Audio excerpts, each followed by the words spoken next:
కలలో దుఃఖాలని సుఖాలని భయాన్ని పీడని అనుభవించి నిద్ర లేచిన వెంటనే వాటన్నిటి నుండి విముక్తుడై కేవలము తానే మిగిలి ఉంటాడు.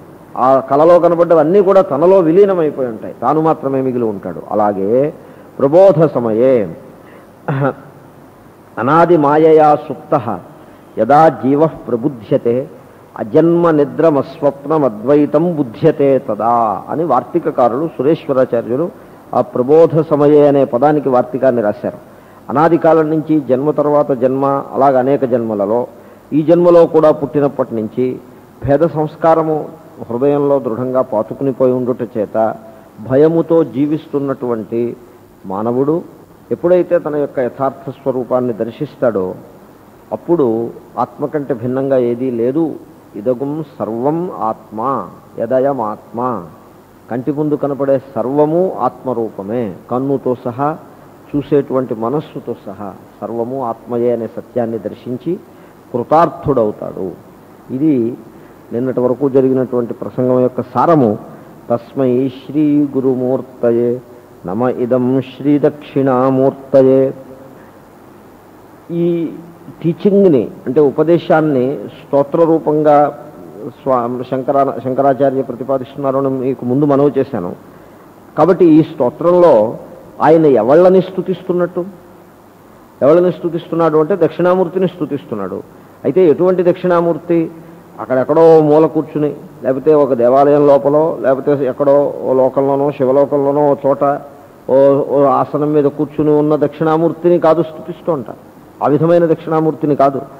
మనకి అసలు స్తోత్రాలన్నీ పూజలన్నీ కూడా ఆరంభంలో అలా ఉన్నా ఆరంభంలో అలాగే ఉంటాయి. పూజ యొక్క తాత్పర్యం ఎలా ఉంటుంది? నేను వేరే, ఈశ్వరుడు వేరే. ఈశ్వరుడు ఎక్కడుంటాడు? పూజ గదిలో ఉంటాడు. పూజ గదిలో ఎక్కడుంటాడు? సింహాసనంలో ఉంటాడు. దాంట్లో అయితే కొంతమంది బరిన చిన్న చిన్న డబ్బా లాంటిది పెట్టుకుంటారు, ఆ డబ్బాలో ఉంటాడు దేవుడు. ఒకప్పుడు ఒకసారి నేను ఇద్దరు దేవతార్చన చేసి వాళ్ళని చూశాను. ప్రయాణంలో దేవతార్చన కూడా పట్టుకుని వెళ్తారు. ఆ దేవతార్చన వాళ్ళిద్దరూ పక్క పక్కన కూర్చొని ప్రయాణం చేస్తున్నారు, లేకపోతే ఏదో కబుర్లు చెప్పుకుంటున్నారు. వాళ్ళు ఒకళ్ళ దేవతార్చనని ఇంకొకళ్ళు కంపేర్ చేస్తున్నారు. చూసారా, మా శివుడు మీ శివుడి కంటే చాలా శ్రేష్టంగా ఉన్నాడు, కానీ మా విఘ్నేశ్వరుడు ఒక్క పిసరు మీ విఘ్నేశ్వరుడు ముందు వెలవెలబోతున్నాడు అని ఈ విధంగా వాళ్ళు ఆ కంపేర్ అండ్ కాంట్రాస్ట్ ఆ రెండు దేవతలకి చేస్తున్నారు. దాని అభిప్రాయంలో ఇట్స్ ఓకే, గుడ్ ఓన్లీ. వాళ్ళు ఆరాధన చేస్తున్నారు, ఆరాధన చేతను ఆ మనస్సు అంకితమై ఉండుట చేత ఆ రకంగా భావన చేస్తున్నారు, తప్పేం లేదు. ఇప్పుడు రుద్రాక్షల్ని పోలుస్తారు, మీ రుద్రాక్ష కంటే మా రుద్రాక్ష గొప్పది, మీది 5 ముఖాస్ అయితే మావి 7 ముఖాస్ అని ఈ విధంగా some sort of a comparison. Okay, so ఆరంభంలో అలా ఉండటంలో తప్పు లేదు. అసలు పరమేశ్వరుణ్ణి ఆరాధించాలనే దృష్టికోణము అలాగే ఉంటుంది. ఎప్పుడు కూడా ఒక మనిషిని మీరు మార్చాలి అంటే, ఇదిగో నువ్వు మారిపోవాలి, ఈ క్షణం నుంచి అటు వెళ్ళడం మానేసి సడన్గా స్టాప్ చేసి 180 degrees పీచే మూడ్ అని వెనక్కి తిరిగిపోవాలి అని ఆర్మీలో తిరిగినట్టుగా జీవితంలో కుదరదు. జీవితంలో మనం ఏం చేయాల్సి ఉంటుందంటే we have to go along with him for some distance. కొంత దూరం వెళ్ళి స్లోగా వాడిని తిప్పుకురావాలి. అదేవిధంగా మనము ద్వైత సంస్కారంతో పుడతాము. అంచేత మహర్షులు ఏం చేశారంటే, వేదము మహర్షులు మీరేమన్నా వారు ఏం చేశారంటే ఆ ద్వైత సంస్కారాన్నే ఆలంబనంగా చేసుకుని మనలో ఒక సంస్కారాన్ని నింపే ప్రయత్నం చేశారు. ఇది ఎలాగంటే, ఆడుకునే పిల్లలకి ఆ ఆటపాటలనే ఆలంబనంగా చేసుకుని మ్యాథమెటిక్స్ నేర్పి ప్రయత్నం. వాడికి ఆట వస్తువు కావాలి కాబట్టి ఒక ఫ్రేమ్కు కొన్ని వైర్స్ కొన్ని బీట్స్ దాంట్లో పెట్టి అది ఒక రకమైన ఆట వస్తువు, వాడు ఆటి కుక్క పిల్ల మరో బొమ్మ కంటే విలక్షణమైన ఆట వస్తువు, అది వాడికి ఇచ్చి వాడి చేతను లెక్క పెట్టడం నేర్పిస్తే వాడి దృష్టిలో వాడు ఆట ఆడుకుంటున్నాడు, మన దృష్టిలో మనం వాడికి పాఠం చెప్తున్నాము. ఆ విధంగానే ద్వైత సంస్కార ఆవిష్టమైనటువంటి మనస్సు గల మానవుణ్ణి ఉద్దేశించి వాడిలో సత్సంస్కారాలను నెలకొల్పి వాడికి స్వతహాగా ఉన్నటువంటి రాగద్వేషాలని తొలగించటం కోసము మూర్తి పూజ అనేది ఆరంభమైందే కానీ వాస్తవంలో పరమేశ్వరుడు అంటే కేవలము మూర్తికి మాత్రమే సీమితుడై ఉంటాడు అనే దృష్టికోణము సరికాదు. కాబట్టి దక్షిణామూర్తిని స్తుతిస్తున్నాము, ఆరాధిస్తున్నాము అంటే అభిప్రాయం ఏమిటంటే మూర్తి రూపంగా ఆరాధిస్తాం. ఎందుకంటే మూర్తి లేనిదే రిచువల్ కుదరదు. అభిషేకం చేయాలి, అభిషేకం ఈజ్ ఎ రిచువల్. మూర్తి లేకుండా అభిషేకం ఎవరికి చేస్తారు? ఎక్కడ చేస్తారు అభిషేకం? సర్వం కల్విదం బ్రహ్మ అంటే ఏం అభిషేకం చేస్తారు? ఆ సర్వం కల్విదం బ్రహ్మాని ఒక మూర్తిలోకి మీరు ఆవాహన చేస్తే అప్పుడు అభిషేకం అనేది కుదురుతుంది. నైవేద్యం, సర్వం కల్విదం బ్రహ్మకి నైవేద్యం ఉండదు. మూర్తి యందు ప్రతిష్ఠితమైన బ్రహ్మకే నైవేద్యం ఉంటుంది. కాబట్టి నైవేద్యం ఇస్తున్నప్పుడు మూర్తిని మనం స్వీకరిస్తాము. కానీ మన భావన మనకి తెలుసు, ఈ మూర్తి ఈశ్వరునకు ప్రతీక అని మనకు తెలుసు. అంచేతనే ఎవరైనా మీరు హిందువులు విగ్రహారాధకులు, మూర్తి పూజ చేస్తారు అని అంటే నేను దాన్ని వెహమెంట్గా అపోజ్ చేస్తా. ఐడల్ వర్షిపర్స్ అని ఇంగ్లీష్లో ట్రాన్స్లేషన్ దానికి. నేను అపోజ్ చేసినప్పుడు అమెరికాలో ఒకసారి నేను అపోజ్ చేస్తే వాళ్ళు అన్నారు, what you are talking, you worship idol. I told them, no, we are not worshipping idol, we are worshipping Ishwara. మనం ఈశ్వరుని ఆరాధిస్తాం కానీ ఐడల్ని ఆరాధించాం. ఐడల్ని ఆరాధిస్తామండి, ఆరాధించేది ఈశ్వరుణ్ణి. ఈ కాన్సెప్ట్ మనకే క్లియర్గా లేకపోతే ఇంకా పై వాళ్ళకి మనం ఏం చెప్తాం? Yeah we are idol worshippers, but there is a meaning in it అని మనం అసలు first we accept our selves as idol worshippers and then try to justify. నేనంటాను అసలు నువ్వు you stall the fellow there itself, because you should understand first. వాడికి తర్వాత సమాధానం చెప్పడం అలాంటి పెట్టండి, ముందు మనకు అవగాహన ఉండాలి. మనం ఐడల్ని వర్షిప్ చేయట్లేదు. ఎవరో ఒకసారి ఒక చెట్టుకి ప్రదక్షిణం చేస్తున్నారు హృషికేశ్లో. ఓ యూరోపియన్ నాతోటి, అదేమిటి చెట్టుని పూజిస్తారేమిటి వాళ్ళు అన్నాడు. అంటే నేను నన్ను వాళ్ళు చెట్టుని పూజిస్తున్నారు నువ్వు ఎందుకు అనుకుంటున్నావు? వాళ్ళని అడుగు వెళ్ళి ఏం పూజిస్తున్నారో వాళ్ళు చెప్తారు. వాళ్ళు ఈశ్వరుణ్ణి పూజిస్తున్నారు, చెట్టుని కాదు పూజిస్తూ ఉంటారు. చెట్టుని నువ్వు అనుకుంటున్నావు, ఈశ్వరుడని వారు అనుకుంటున్నారు. ఏదైనా అనుకోవటమే, ఏదైనా భావన మీదే ఆధారపడి ఉంటుంది. భావన కాకపోతే ఈ జగత్తు ఏమీ లేనే లేదు. తండ్రి తల్లి సర్వము భావనామయమే. ఈ వ్యక్తి నా భర్త, ఈ వ్యక్తి నా భార్య, వాట్ ఇట్ ఈస్ భావన ఓన్లీ. కాబట్టి భావన లేనిదే ఏముంది? శ్రద్ధామయోయం పురుష. శ్రద్ధ తప్పిస్తే ఇంక అసలు పురుషుని యొక్క జీవితం ఏమీ ఏ అంశమూ లేదు జీవితంలో. కాబట్టి వాళ్ళు ఆరాధిస్తున్నది చెట్టుని కాదు, ఈశ్వరుని ఆరాధిస్తున్నారు. మేము విగ్రహాన్ని ఆరాధించటం లేదు, వీ వర్షిప్ ఈశ్వర.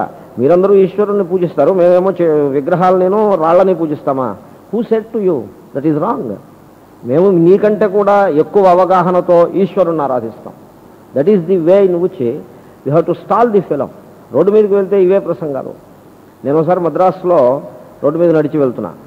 దీనికి దేర్ ఫోర్ ఆర్గ్యుమెంట్ అని నేను పెట్టుకున్న పేరు. నా నామధేయం ఏంటంటే దేర్ ఫోర్ ఆర్గ్యుమెంట్. ఏవో కొన్ని ఆర్గ్యుమెంట్స్ ఉంటాయి కదా, దీనికి దేర్ ఫోర్ ఆర్గ్యుమెంట్ అని పేరు పెట్టా. ఎందుకంటే వెళ్తుంటే ఒక ఆయన మైక్లో చెప్తున్నాడు, ఏమని? Therefore believe in Jesus. ఏమిట్రా therefore believe in Jesus ఏమిట్రా అని నేను ఆగి కొంచెం జాగ్రత్తగా పరిశీలించి విన్నాను. ఆయన చెప్పింది ఏమిటంటే, Pattammal is there. Pattammal is the name of a lady. Pattammal చెల్లెలు ఉన్నది. పట్టమ్మాళ్ చెల్లెలకి కూడా జ్వరం వచ్చింది, ఇద్దరికి ఇన్ఫెక్షన్. కానీ పట్టమ్మాళ్ చెల్లెలు ఈశ్వరుడి ముందు సమర్పించుకుంది, కానీ పట్టమ్మాళ్ అలా చేయలేదు. కాబట్టి ఏమైంది? పట్టమ్మాళ్ ఆ జ్వరం చేతను హానిని పొంది మరణించింది. పట్టమ్మాళ్ చెల్లెలు ఇప్పటికీ కూడా కులసగా ఉంది, మన మధ్యనే ఉంది. Therefore believe in Jesus. This is therefore argument అని పేరు దీనికి. People, the society is like that. People have no eye for wisdom. Society goes for all varieties of outward shows. Anyway, so the point is, we have to stall him at that point. Lekapothe he will overcome you and he will sit on your head. So then I stalled them. I told, we are not idol worshippers. We worship Ishvara. Idol becomes a pratika for the Ishvara. అంతేగాని Idol worshippers ఎన్నడూ కాదు. మనం కూడా ఈ సత్యాన్ని గుర్తించాలి. వాళ్ళు గుర్తించడం, వాళ్ళని గుర్తింపజేయడం మాట తర్వాత చూడొచ్చు. ముందు అసలు మనలో మనకు అవగాహన ఉండాలి. కాబట్టి విగ్రహారాధకులు నో, ఈశ్వరారాధకులము. విగ్రహారాధకులము కాము. మూర్తి పూజకులు నో, ఈశ్వర పూజకులమే కానీ మూర్తి పూజకులము కాము. So this concept should be very clear. కాబట్టి coming to the point, Dakshinamurthy ఏ రూపంగా ఉన్నాడు అన్నదానికి శంకరులు అంటారు, ఈశ్వరో గురురాత్మేతి మూర్తిభేద విభాగినే వ్యోమవద్ వ్యాప్త దేహాయ దక్షిణామూర్తయే నమః. దక్షిణామూర్తికి దేహం ఉన్నదా? పోనీ అనుకోండి, దేహం ఉన్నది, పూజ కోసం, పూజా సౌకర్యం కోసం దేహం ఉన్నది అని మీరు అనుకుంటే, ఆయన దేహము ఒక చేతులతోటి కాళ్ళతోటి అలాగ సీమితమై మాత్రం లేదు. వ్యోమవత్ వ్యాప్త దేహాయ. ఆకాశం ఎక్కడ ఉన్నది? ఆకాశము ఒక చిన్న బరిణలో ఉంది, రూములో ఉంది. బయటకు వస్తే పృథివీ గోళాన్ని అంతని ఆవరించి ఉన్నది. ప్లానెటరీ సిస్టమ్ అంతా కూడా ఆకాశమే. మిల్కీవే గెలాక్సీ అంతా కూడా ఆకాశమే. ఆకాశం లేని స్థలమే ఉన్నది. యూనివర్స్ అని అంటారు మన వాళ్ళు. వాట్ ఈజ్ యూనివర్స్ చెప్పండి అంటే ఏమని చెప్తారో తెలుసిన? భూమి, ప్లానెటరీ సిస్టమ్, ఇవేమో this sun is a star in the galaxy, there are a billion stars in the galaxy and such galaxies billions and billions of galaxies are there అని ఇలా చెప్తారు.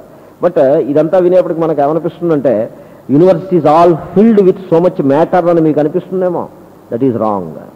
ఇప్పుడు నేను చెప్పిన ఈ సన్, భూగోళము, planetary system, billions and billions of stars, such billions and billions of galaxies, ఇవన్నీ కలిపి మొత్తం స్పేస్లో 1% ఉండవు. ఇట్ ఈజ్ లైక్ పసిఫిక్ మహాసముద్రంలో వెళ్ళిపోతుంటే ఒక చిన్న ఐలాండ్ కనపడుతుంది. Thousands and thousands of miles ఎటు చూసినా సముద్రమే. ఒక చిన్న ఐలాండ్. మన సూర్యుడు అటువంటి ఐలాండ్. మన milky way galaxy, all the stars are small islands they are. It is mostly space. It is 99.9% space, 0.1% only mass here and there. కాబట్టి ఆ దృష్టితో చూస్తే యూనివర్స్ ఈజ్ ఆల్ స్పేస్. ఈ మాస్ అనే హైలైట్ చేసినట్లయితే universe consist of galaxies, planets, stars etcetera. మీరు ఏది highlight చేస్తున్నారనే దాని మీద ఆధారపడి ఉంటుంది. If you want to look at the truth, universe is mostly space with heavenly bodies in between thrown as a small bits of islands. That is the universe. కాబట్టి వ్యోమవద్ వ్యాప్త దేహాయ, ఆ విధంగా ఆకాశము, సర్వవ్యాపకమైనటువంటి ఆకాశము వలె వ్యాపించి ఉన్నటువంటి స్వరూపము ఈశ్వరుని యొక్క స్వరూపము. దేహము అంటే అక్కడ సత్తా, ఎగ్జిస్టెన్స్ అబ్సల్యూట్, అది దక్షిణామూర్తి యొక్క స్వరూపము. అది సర్వవ్యాపకమై ఉన్నది.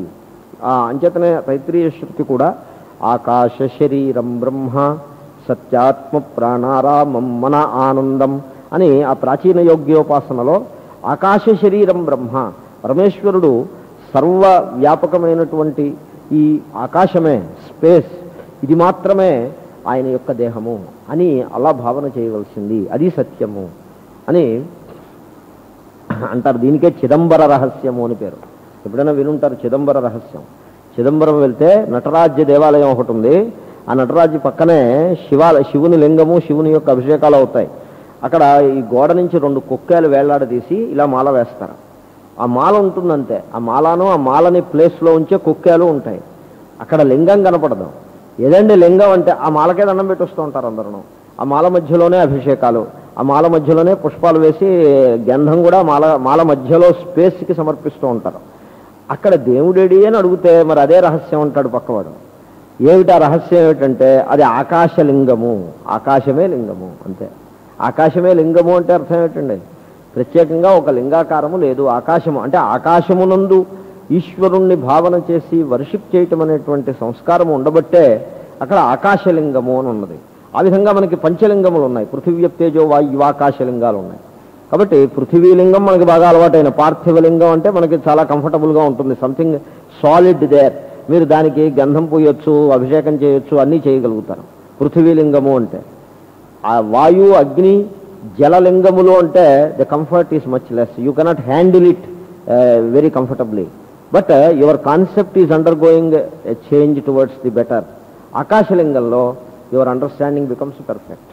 కాబట్టి ఈ విధంగా ఆ ఉపాసనలో కూడా మూర్తి నుంచి కేవలము మూర్తికి మీరు పరిమితమై ఉండిపోకుండా మీ అవగాహన పెరగటం కోసమే ఈ విధంగా ఆ ఉపాసనలన్నీ కూడా మనకి నిర్మాణం చేయబడి ఉన్నాయి. కాబట్టి కమింగ్ టు ది పాయింట్, వ్యోమవద్ వ్యాప్త దేహాయ దక్షిణామూర్తయే నమః. దక్షిణామూర్తి సర్వవ్యాపకమైనటువంటి ఆకాశమే స్వరూపముగా కలవాడు. ఆకాశమునకు కూడా అధిష్టానమైనటువంటి వాడు. ఈ ఆకాశం గురించి తర్వాత చెప్తాను.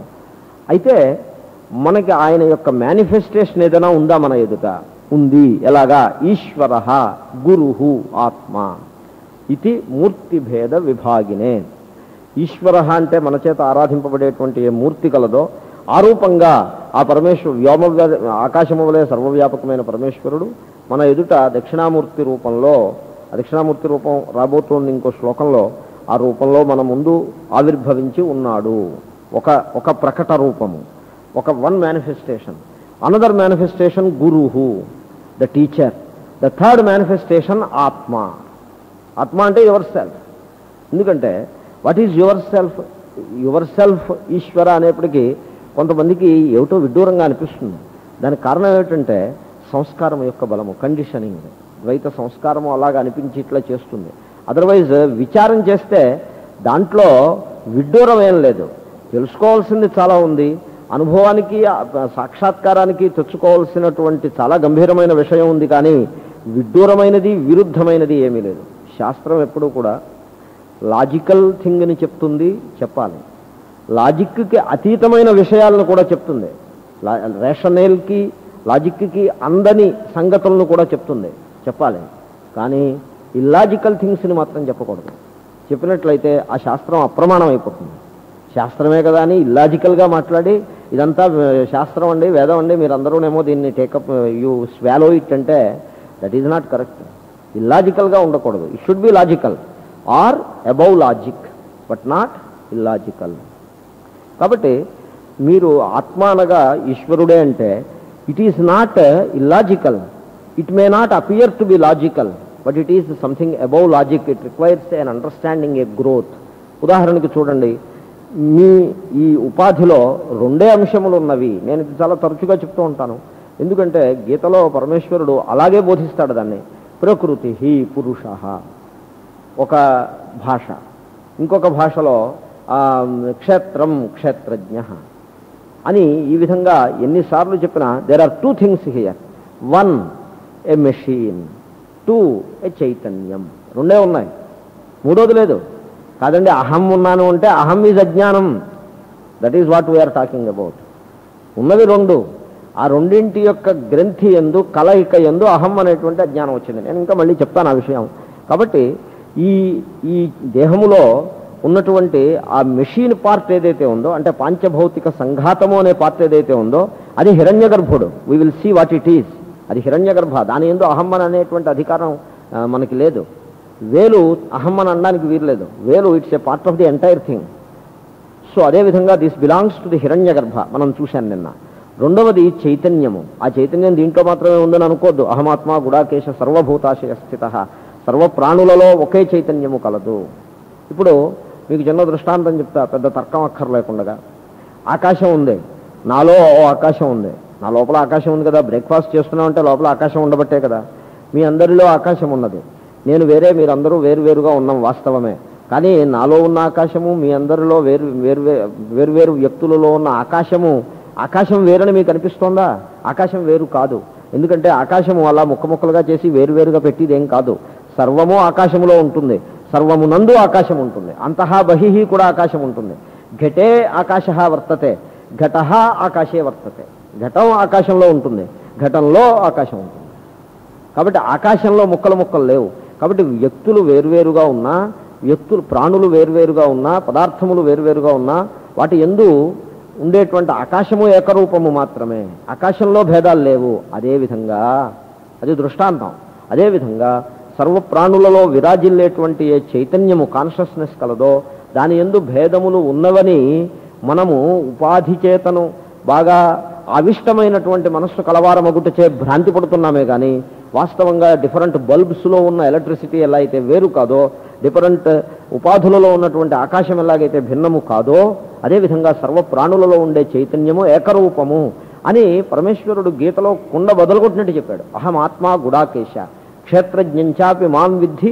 నువ్వు పొరపాటు పడతావేమోనని సర్వక్షేత్రేషు భారత అని సుస్పష్టంగా, ఏ రకమైనటువంటి శంకకి అవకాశం లేకుండా చెప్పాడు. కాబట్టి ఈశ్వరో గురురాత్మేతి. ఆ ఆత్మ చైతన్యం ఏది కలదో అది ఈశ్వరుని కంటే భిన్నంగా లేదు. ఈ 3 రూపములుగా అంచేతనే తత్ సృష్ట్వా తదేవానుప్రావిశత్. సృష్టించాడు ఈ మెషిన్ని. సృష్టించి దీంట్లో తానే ప్రవేశించాడు. ప్రవేశించి ఎలా ఉన్నాడు? కన్నుకి కన్నై, చెవికి చెవి అయి, రసనేంద్రియ నాలుకకు రసన ఇంద్రియ స్వరూపుడై, గుండెకి కొట్టుకునే పంపింగ్ మోషన్ శక్తి స్వరూపుడై, కాళ్ళకి నడిచే సామర్థ్యం గలవాడై, చేతులకి పట్టుకునే సామర్థ్యం గలవాడై, ఈ విధంగా వివిధ ఇచ్ఛాశక్తి, క్రియాశక్తి, జ్ఞానశక్తి స్వరూపములుగా ఒకే ఈశ్వరుడు ఈ దేహమంతటా, ఈ ఉపాధి అంతటా కూడా అద్భుతంగా ప్రకాశించేస్తున్నాడు. అయితే you are not able to grasp him, you are missing him. కాబట్టి ఆత్మేతి మూర్తిభేద విభాగినే. ఇవి దక్షిణామూర్తి యొక్క విభాగము ఈ రకంగా ఉన్నది. ఆయనే ఈశ్వరునిగా ఒక దక్షిణామూర్తి రూపంగా, ఆయనే గురు రూపంగా, ఆయనే ఆత్మరూపంగా భాషిస్తున్నాడు. కాబట్టి ఇప్పుడు దక్షిణామూర్తిని స్తుతించాలి అంటే మనం 3 రకాలుగా దక్షిణామూర్తికి నమస్కారం చేయొచ్చు. హే దక్షిణామూర్తి, నీ యొక్క ఆ చతుర్భుజ రూపమునకు ఆ విశిష్ట ఒక రూపమున్నదే, ఒక అవతారమూర్తి, దానికి నమస్కారము అని అనొచ్చు. హే దక్షిణామూర్తి, నీవు గురుస్వరూపుడవై ఉన్నావు, ఆ గురుమూర్తికి నమస్కారము అని అనొచ్చు. ఆత్మస్వరూపుడై ఉన్న నీకు నమస్కారము అనొచ్చు. ఈ మూడింటిని కలిపి మకుటంగా నిర్మాణం చేశారు శంకర భగవత్పాదులు. తస్మై శ్రీ గురుమూర్తయే నమ ఇదం శ్రీ దక్షిణామూర్తయే. తస్మై అంటే ఎవడైతే అజ్ఞానంలో భేదాన్ని దర్శించాడో, ఎవడైతే జ్ఞానం చేతను స్వాత్మానమేవాద్వయం, తన యొక్క ఆత్మస్వరూపమే అద్వయము అనే సత్యాన్ని తెలుసుకున్నాడో అటువంటి జీవుడు కాదు, అటువంటి ఆత్మరూపుడు. ది వర్డ్ జీవ is a problem. Anyway, I will discuss it at an appropriate occasion. కనుక స్వాత్మానమేవాద్వయం యహ సాక్షాత్కురుతే, ఎవడైతే గురూపదేశాన్ని అనుసరించి ఆ అద్వయ ఆత్మస్వరూపాన్ని సాక్షాత్కరించుకుంటాడో వాడికి నమస్కారము. అంటే తనకి తానే నమస్కారం చేసుకున్నట్టు అవుతోంది. అంచేతనే సురేశ్వరాచార్యులు వార్తికంలో ఉంటారు, ఆత్మలాభాత్ పరో లాభ నాస్తీతి మునయో విదుహు. ఆత్మలాభం కంటే గొప్ప లాభము మరి ఒకటి లేదు. ఎందుకంటే లాభములన్నీ కూడా ఆత్మలాభమునందు అంతర్గతమైపోతాయి. భాగవతంలో ఒక కథ ఉంది, కపిలదేవహూతి సంవాదం అని. ఆ ఘట్టంలో కర్దమ మహర్షి అని ఒక మహర్షి ఉంటాడు. ఆయన పరమేశ్వరుడు గురించి తపస్సు చేస్తే పరమేశ్వరుడు ఆయనకి పుత్రుని రూపంలో, ఆ పుత్రుడి పేరే కపిల భగవానుడు, ఆ రూపంలో అవతరిస్తాడు. ఆ కపిల భగవానుడు ఇంట్లో ఆడుకుంటూ ఉంటాడు, 5 ఏళ్ల కుర్రాడో 6 ఏళ్ల కుర్రాడో. అప్పుడు కర్దముడు ఆయన దగ్గరికి వెళ్ళి, హే భగవాన్, నేను సన్యాసం తీసుకుంటాను, సన్యాసం తీసుకుని ఋషికేశ్ ఇటువంటి స్థలాలకు వెళ్ళి ఆత్మజ్ఞాననిష్ఠుణ్ణై ఉంటాను, నీ అనుగ్రహాన్ని నీ ఆశీర్వచనాన్ని ఇవ్వాల్సింది అని కోరుతాడు. కోరితే భగవానుడు చాలా సంతోషం, నీవు నన్ను చక్కగా ఆరాధించావు, నన్ను పుత్రునిగా బడసినావు, ఇప్పుడు నీవు సన్యసించి ఆత్మజ్ఞాననిష్ఠుడవై ఉండవలసినది అని ఆశీర్వదించి పంపిస్తాడు.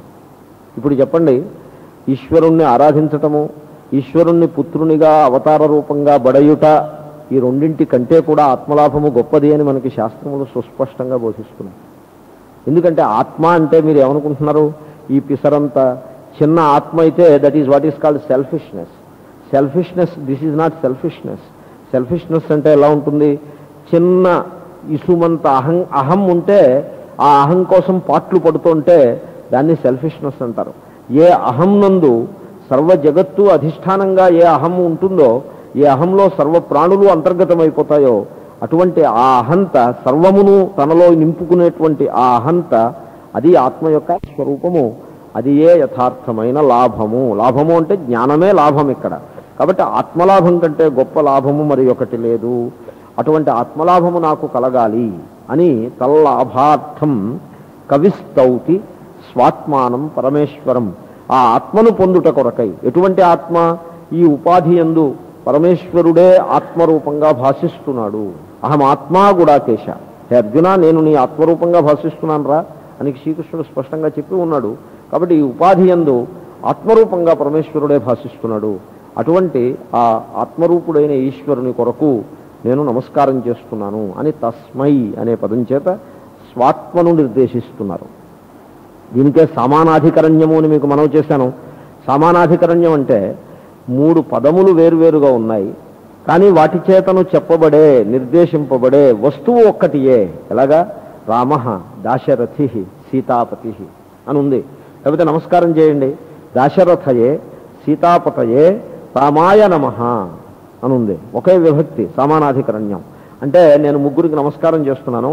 ఒక ఆయన రామునికి నమస్కారము, రెండవ ఆయన దాశరథికి నమస్కారము, మూడవ ఆయన సీతాపతికి నమస్కారము అని అర్థం దానికి కాదు. That is not the meaning. మరి వాట్ ఈజ్ మీనింగ్? నేను ఆ తత్వానికి నమస్కారం చేస్తున్నాను.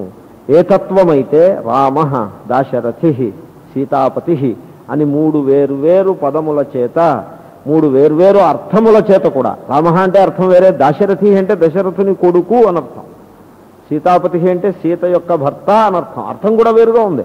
దశరథుని కొడుకు is not same as Sita యొక్క భర్త అర్థంలో, కానీ పదముల చేత పదములు వేరుగా ఉన్నాయి. దాశరథి, సీతాపతి, ఈ అక్షరాలు వేరు, అక్షరాలు వేరు, వాటి అర్థాలు వేరు. కానీ వాటి చేత నిర్దిష్టమయ్యే తత్వం ఒక్కటి, ప్రమేయం ఒక్కటి. దీనికి సమానాధికరణ్యము అని అంటారు. అలాగే తస్మై శ్రీ గురుమూర్తయే దక్షిణామూర్తయే నమః అన్నప్పుడు కూడా ఆత్మ, ఈశ్వరుడు, దక్షిణ గురుమూర్తి, ఈ మూడింటికి పదములు వేరు, వాటి చేత వాటి విశిష్ట వేరువేరు పదముల యొక్క వేరువేరు అర్థములు ఉన్నా వాటి తాత్పర్యము, వాటి చేత నిర్దేశింపబడే తత్వము ఒక్కటియే, అది ఏ పరమాత్మ. ఈ పరమాత్మ అనే పదం ఎందుకు వచ్చిందంటే, అసలు ఈ పదం ఎక్కడి నుంచి వచ్చిందని శాస్త్రకారులు ప్రశ్నించారు. ఎందుకంటే అసలు ఒరిజినల్గా మనకి పూర్వంలో నెయ్యి అని అంటూ ఉండేవారు. ఘీ అంటే నెయ్యి అనే అమ్మేవారు. కానీ ఆ నేతిలో కల్తీ ఎప్పుడైతే ఆరంభమైందో శుద్ధ నెయ్యి, కల్తీ లేని నెయ్యి,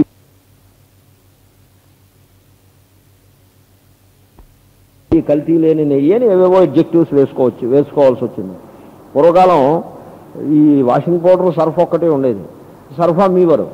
ఇప్పుడు ఏవేవో వాషింగ్ పౌడర్స్ వచ్చేప్పటికి వాటికి ఏవేవో చిత్రాలైన రోజు రోజుకి మారిపోయే ఎడ్జెక్టివ్స్ వేసి ప్రాజెక్ట్ చేసుకోవాల్సి వస్తుంది అందరూ కూడా. అలాగే ఆత్మ ఏకరూపంగా ఉండేది. అంచేతనే శృతి ఆత్మశబ్దాన్ని బ్రహ్మయందు, బ్రహ్మశబ్దాన్ని ఆత్మయందు నిరాఘాటంగా వాడేస్తూ ఉంటుంది, ఏమీ మార్పే ఉండదు. ఉదాహరణకి చూడండి, బ్రహ్మవిదా ఆప్నోతి పరం, బ్రహ్మతో ఆరంభమైంది. బ్రహ్మని తెలుసుకుంటే వాడు మోక్షాన్ని పొందుతాడు. తదేషాభ్యుక్త, మరైతే ఆ బ్రహ్మకి డెఫినేషన్ ఏమిటి చెప్పండి అంటే, సత్యం జ్ఞానమనంతం బ్రహ్మ యో వేదనిహితం గుహాయాం పరమే వ్యోమన్ సోష్ణుతే సర్వాన్ కామాన్ సహ, అది బ్రహ్మజ్ఞానానికి ఫలం. దాని పక్కన ఇమీడియట్గా తస్మాద్వా ఏతస్మాదాత్మన ఆకాశ సంభూత, ఈ ఆత్మ నుండి ఆకాశం పుట్టింది. అదేమిటి, ఇంతవరకు బ్రహ్మ చెప్పి, బ్రహ్మకి డెఫినేషన్ చెప్పి, బ్రహ్మజ్ఞానానికి ఫలం చెప్పి, సడన్గా ఆత్మజ్ఞానం నుంచి ఆకాశం పుట్టింది అంటే, ఆత్మ నుండి ఆకాశం పుట్టింది అంటే అదేమిటి, ఆత్మను ఎక్కడి నుంచి పట్టుకొచ్చావు నువ్వు? ఇది ఎలా ఉందంటే, శ్రీరాముడు విశ్వామిత్రుడు వెనకాల వెళ్ళాడు. విశ్వామిత్రుడు శ్రీరాముడిని పొద్దున్నే నిద్రలేపాడు. ఆ తర్వాత ఆ దాశరథి తాటకని సంహరించాడు. అంటే ఇదేమిటి, దాశరథి ఎక్కడి నుంచి వచ్చాడండి? వెళ్ళినవాడు రాముడు కదా, రాముడు సంహరించి ఉండాలి, లేకపోతే ఏమీ లేకుండా ఉండాలి. దాశరథి సంహరించడం ఏమిటి అంటే, అయ్యా దాశరథి అంటే రాముడే. ఒకవేళ దాశరథి అంటే రాముడు కాదనుకోండి, అసందర్భంగా లేదు ప్రసంగం. అలాగే బ్రహ్మ వేరే ఆత్మ వేరే అనుకోండి, ఈ వాక్యాలు ఇలా ఉన్నాయేమిటి? తస్మాద్వా ఏతస్మాత్ ఆత్మనా అని ఉందేమిటి అంటే, నెయ్యి అని అమ్మి రోజుల్లాంటివి వేదం. ఆ తర్వాతి కాలంలో క్రమంగా మానవుడు ఏం చేశాడంటే, దేహమునందు, మనస్సునందు, ప్రాణములయందు, ఇంద్రియములయందు, ఇటువంటి అనాత్మలన్నిటి యందు ఎప్పుడైతే ఆత్మశబ్దాన్ని ప్రయోగించడం ప్రారంభించాడో, అప్పుడు అసలైన ఆత్మని, సిసలైన ఆత్మని వేరు చేయటం కోసం శ్రీకృష్ణుడు పరమాత్మను పరం అనే పదం ఒకటి పారేశాడు. దాని పారేసి, పరమాత్మ అంటే ఏమిటనుకుంటావేమో, ఈ దేహమునందు ప్రకాశించే చైతన్యమే పరమాత్మేతి చాప్యుక్త, 13వ అధ్యాయం. సో 13వ అధ్యాయం వచ్చినప్పుడు చెప్తాను నేను. సో ఆత్మ అందు గురించి ఆత్మలాభార్థం కవి స్వాత్మానం పరమేశ్వరం స్తౌతి అని సురేశ్వరాచార్యులు అంటారు. కాబట్టి ఆత్మరూపంగా ప్రకాశించేటువంటి ఆ పరమేశ్వరుణ్ణి నేను స్తోత్రం చేస్తున్నాను. నాకు మనస్సునందు, ఇంద్రియములయందు, దేహమునందు ఇది నేను, ఇవి నావి అనేటువంటి, నేను నావి అనేటువంటి ఒక అజ్ఞాన కల్పితమైన ధారణ దృఢంగా ఉండటం చేత ఆత్మయే పరమేశ్వరుడు అనే సత్యాన్ని నేను గ్రహించలేకపోతున్నాను. కాబట్టి మీరు you have to shift the platform. Suppose platform అంటే ఎక్కడ నిలబడి ఉన్నారు, వేర్ యు ఆర్ స్టాండింగ్ అనేది చూసుకోవాలి. ఒకసారి నేను ఒక ఆయనతో మాట్లాడుతున్నా, ఆయన మా బంధువే, ఏదో ఇష్యూ, ఆయన అన్ఫార్చునేట్ ఇష్యూ మాట్లాడుతుంటే, ఆయన హీజ్ ఎ లాయర్ ఆల్సో. నేనున్నాను, అయ్యా నేను మీ దగ్గరికి బంధువులాగా వచ్చాను, మీరు మాట్లాడుతున్నదేమో ఏదో లా మాట్లాడుతున్నారు అంటే, ఆయన అన్నారు, no I'm talking as a relative only అన్నారు. అని మళ్ళీ now I'm talking as lawyer అని అన్నారు. 5 నిమిషాల తర్వాత మళ్ళీ ఇంకో 5 నిమిషాల తర్వాత now I'm talking as a relative అని అన్నారు. ఈ విధంగా ప్లాట్ఫామ్స్ అలా షిఫ్ట్ చేసుకుంటూ పోతే ఒక ప్లాట్ఫామ్ను బట్టి ఒక మాట్లాడే తరహా ఉంటుంది. ఆ విధంగానే where from, on which platform you are అనే దాని మీద ఆధారపడి మీరు మాట్లాడి పదమునకు అర్థం ఉంటుంది. సో నా ప్లాట్ఫామ్ దేహము అని మీరు అన్నట్లయితే, ప్లాట్ఫామ్ దేహము, దేహమే నేను అనే ప్లాట్ఫామ్ మీద మీరు నిలబడి మాట్లాడితే మీకు పుట్టుక మరణము తప్పవు. నేను దేహము కాదు, నేను మనస్సు, అంతరింద్రియము, సూక్ష్మ శరీరము, that personality whatever is there, అది నేను అని మీరంటే మీకు పుట్టుక మరణం లేదు. ఆ పర్సనాలిటీ ఉంది, ఆ సూక్ష్మ శరీరము, దాన్ని లింగ శరీరము అంటారు. అది ఇంతకుముందు అనేక జన్మల్ని పొంది కొత్తగా ఇంకో జన్మని పొందింది. అదే శ్రీకృష్ణుడు అర్జునుతో అంటాడు, వాసాంసి జీర్ణాన్ని యథా విహాయ నవాని గృహ్ణాతి నరోపరాని. పాత చొక్కా ఉప్పేసి కొత్త చొక్కా వేసుకున్నప్పుడు నేను చచ్చిపోయి మళ్ళీ కొత్తగా పుట్టానని అర్థం కాదు. అలాంటిదే ఈ దేహము. కాబట్టి మీరు ఎప్పుడైతే నేను అనే పదాన్ని ఒక ప్లాట్ఫారం నుంచి, ఆయన రిలేటివ్ ప్లాట్ఫారం నుంచి లాయర్ ప్లాట్ఫారం మీదకి మారినట్టుగా మీరు కూడా దేహము అనే ప్లాట్ఫారం నుంచి మనస్సు, అంతరంగము, లేకపోతే సూక్ష్మ శరీరము, సూక్ష్మ శరీరం ఇచ్చే complex thing it is. So షోడశ కలః పురుష అని దాని యందు 16 అంశాలు ఉన్నాయి. కాబట్టి ఆ సూక్ష్మ శరీరం మీదకి ఎప్పుడైతే మీరు షిఫ్ట్ చేసి మాట్లాడారో, అలా మాట్లాడుతూ ఉంటాం మనం. నాకు టిఫిన్ పెట్టు అంటాడు ప్రొఫెసర్ గారు, అంటే దేహమే ఆత్మ అన్నమాట. నేను ఇప్పుడు పాఠం చెప్తాను, మీరు ఎవరో మాట్లాడకండి అంటాడు, అంటే దేహం పాఠం చెప్తుందా? పాఠం చెప్పేది సూక్ష్మ శరీరం చెప్తుంది పాఠం. So he shifts the person from place to place. We do that all the time. కాబట్టి సూక్ష్మ శరీరమును మీరు ఆధారంగా చేసుకుని మాట్లాడితే మీకు జన్మ మరణాలు ఉండవు, కానీ సుఖ దుఃఖాలు ఉంటాయి, కర్తృత్వ భోక్తృత్వాలు ఉంటాయి. కర్త భోక్త తప్పదు, కర్త నేనే, భోక్తను నేనే, సుఖం నాది, దుఃఖం నాది. కాబట్టి సుఖ దుఃఖాలు, కర్తృత్వ భోక్తృత్వాలు, సంసారము, అసలు సంసారం అంటే ఇదే, సుఖ దుఃఖాలు కర్తృత్వ భోక్తృత్వాలే. దేహం సంసారం కాదు, దేహం ఇది హిరణ్య గర్భుడిది. కాబట్టి ఇవి తప్పవు మీకు. కానీ is there another platform than that? లేదు, ఇంతే అంటే ఓకే, అయితే నీకు మోక్షం లేదు. నీ ప్లాట్ఫారం అదే అయితే నీకు మోక్షం ఎక్కడి నుంచి వస్తుంది? నీ ప్లాట్ఫారం సూక్ష్మ శరీరం, దానికే జీవుడు అని పేరు. ది సో కాల్డ్ డంబ్ జీవ is that fellow only, that personality. But నేను మీకు అనలైజ్ చేసి చూపిస్తాను హౌ పర్సనాలిటీలో మళ్ళీ చాలా కల్తీలు ఉన్నాయి. You have to go to the basic personality. Basic పర్సనాలిటీకి వెళ్లాల్సి ఉంటుంది. మీరు మీరు మీరు ఎస్యూమ్ చేసుకున్న పర్సనాలిటీ అంతా కల్తీ పర్సనాలిటీ.